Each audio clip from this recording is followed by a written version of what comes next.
Hello, my name is Rohini Bississar. It's Sunday, August 26, 2018 at 6:31 p.m. in Toronto. Just going to say before I start my blurb here that I tweeted a bunch of tweets on my account, ROSHINI911. Those were my tweets. I know the account is hacked, but I check my account and the entries that's not mine I delete. So the ones that I did today and yesterday, those were all mine. So I talked about a lot of parallels between my case, my targeting case that's ongoing, and Rohini Bississar, the lady who unfortunately uh, stuck a knife in a supposedly unknown victim. So I have described in the past in a lot of other videos the harassment campaign that is being carried out against myself. Now, of course, I wasn't always a whistleblower. I was just an ordinary person going to school, going to UFT while working full time, and going through my life, getting jobs, traveling. I bought my place, I bought my cars, and just life was just progressing. My mother was alive then, and it was a good life. Until I started noticing that men were following me around. And I started asking questions, and I started telling my family what was going on. And I, without knowing at the time what I am starting to realize at this point in the game and in my life, after being harassed and targeted for so long, I had stumbled upon a trafficking ring. So when I started asking questions, I became, of course, heavily targeted to be disposed of, basically. So all the videos and all the tweets that I tweeted for so many years, a lot of it is captured on this account, starting way back in 2005, and maybe in my YouTube videos as well, back that many years. I believe I started in 2009, actually, sorry.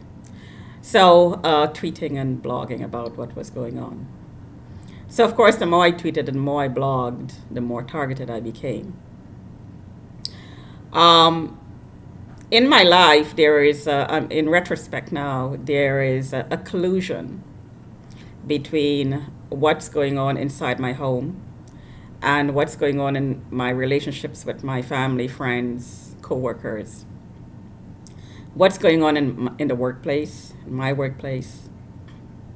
And I'm going to start to cough, as I do sometimes as soon as I start talking. I haven't coughed all day. So my throat is starting to get itchy suddenly. Anyway, so excuse me if I cough. So I was talking about the parallels and my life being targeted and why I was being targeted. So in Rohini's excuse me, Bississar's case, she mentioned in her conversation that was reported about her. I'm taking this information from reports written about the case in the newspaper, in several newspapers. It was reported that she said that she thought there was a conspiracy in the workplace to keep her out of the job market. She thought she was being spied upon. I don't recall if she said stalking, but she said, I think it was said that she thought she was being spied upon. She thought she was being experimented with, and she was hearing voices in her head. Now, of course, in this day and age, voices in the head could be put there by technology. So if she is being experimented on, then voices were possibly being put in her head. And she was possibly chipped. Of course, people are chipped all the time, with or without their knowledge Some people are going after the chip to be chipped, asking for the chip for whatever reason. So, of course, being chipped these days is fairly common. So if she's claiming to be chipped, then covertly chipped, then it's very possible if she was being targeted and trafficked. So anyway, so let me go back to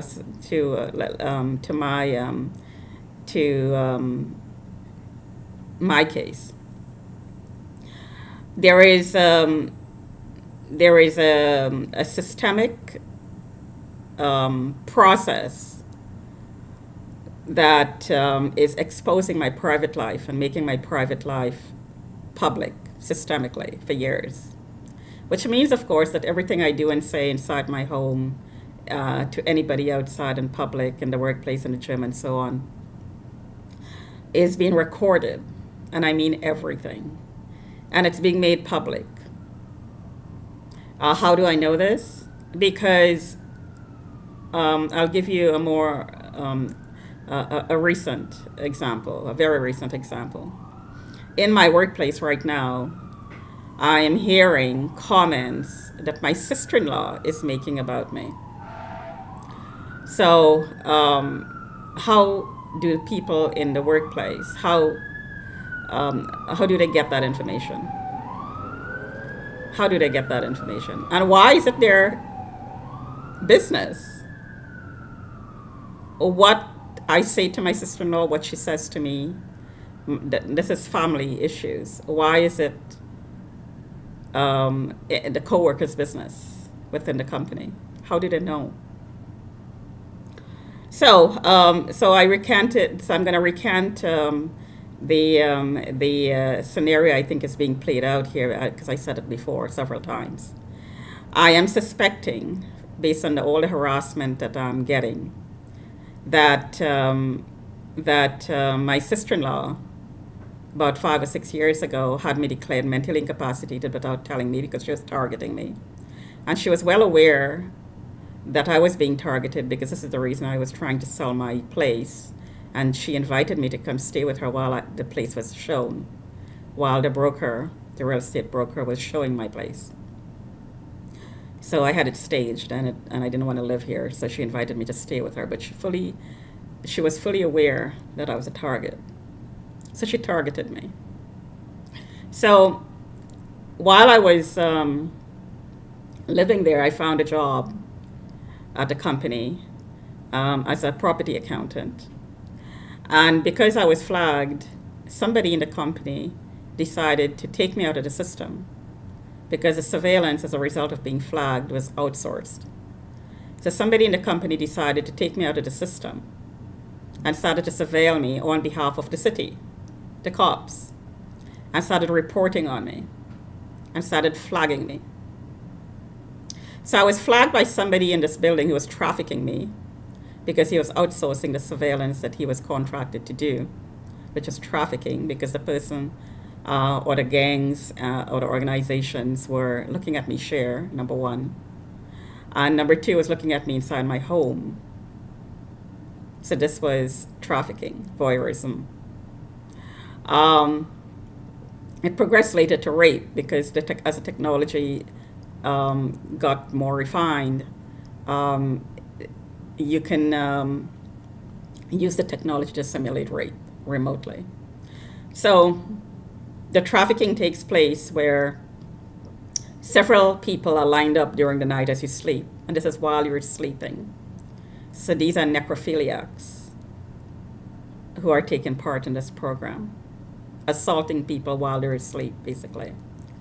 So as soon as you start falling asleep, they would start attacking you because you're imaged, and the technology is located around your home if you're in a house, or in a unit if you're in a building with several units, above you, below you, beside you. And they will image your body and penetrate all the openings of your body, not only your genitals, your ears, your eyes, your mouth. And they will harass you remotely this way. This is what necrophiliacs do. So this is what's going on right now. This was not always the case when I started becoming targeted very early when I came to the country, in retrospect. Hadn't realized it at that point, now I do. It wasn't always about this raping process. Back then it was about suspecting, like Rohini Bississar. It was about brain mapping and about experimentation with dreams and dream manipulations and so on. Now, Rohini Bississar called the government as a possible perpetrator. I don't personally. I don't think so. Personally, I mean, it's possible. I mean, rogue factions in the government can do this. I definitely don't think that the government I voted in would do this to their citizens. But there are criminals in all organizations, including the government. The government can be infiltrated, just like the police force. So when she says the government, it's not really the government. It's in my opinion, it's the infiltrated criminals that's sitting within the government executive order. So I personally don't think it's my government doing it. So, because I'm definitely not anti-government. So anyways, I think the criminals in organizations that's involved, companies, could be the military, the policeman, the police force definitely infiltrated because they have to provide cover. All these organizations come together, they collude to run these experiments. And when the experiments are done and it's in stages, different projects are started. So when the person is deemed to be useless for a certain type of experiment, then another project is started. So, and this is ongoing until the target dies. And even death is an experiment. So I do suspect that I'm being targeted this way. I also suspect that a whole lot of people are targeted this way without knowing. They don't know that they're in a program, and they are targeted. When bad things happen, well, that's life. But bad things are not supposed to happen very, very frequently. That's how you know you're targeted. So, as I mentioned in some other videos,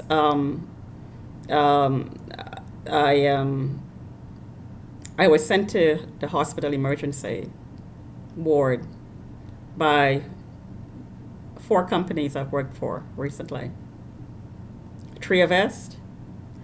Well, actually, I was wearing a heart monitor after the contract, not Triavest. I didn't go to the emergency ward at Triavest. Manulife, I did. Bryolene, I did. Biddington Group, I did. And now the present company. So I had all the symptoms of a heart attack. This is due to the harassment in the workplace as a direct result of my workplace being infiltrated by this criminal organization that is targeting me, to experiment on me, and to traffic me. As I said before, I suspect that the Chinese traffickers is playing a huge, huge part in this. I started getting heart palpitations as soon as I started living in this building. Just as soon as I started living in this building. I was 31, healthy, and had absolutely no health issues, none whatsoever. And as soon as I started living in this building, I started getting heart palpitations, and I was stopped. So a lot of racist comments as well. So it was a source of a lot of stress. However, I still accomplished a lot. But when 9/11 happened, the stalking and the harassment escalated by the Chinese residents in the building. And that's when it really, really got bad. So there's a lot of factors playing into this. So it's hard to put the whole thing together in 15 minutes. There's a lot of layers to this. There's a lot of parties working together, colluding, conspiring to get certain things done.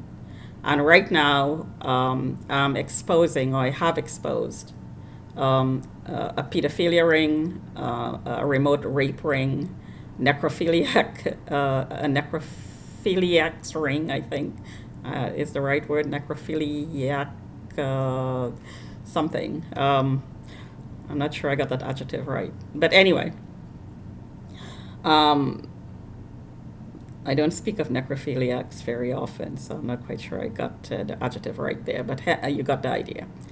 Anyway, so it's an ongoing thing, and it's a developing program. So as I get older, I look back and I could see a pattern.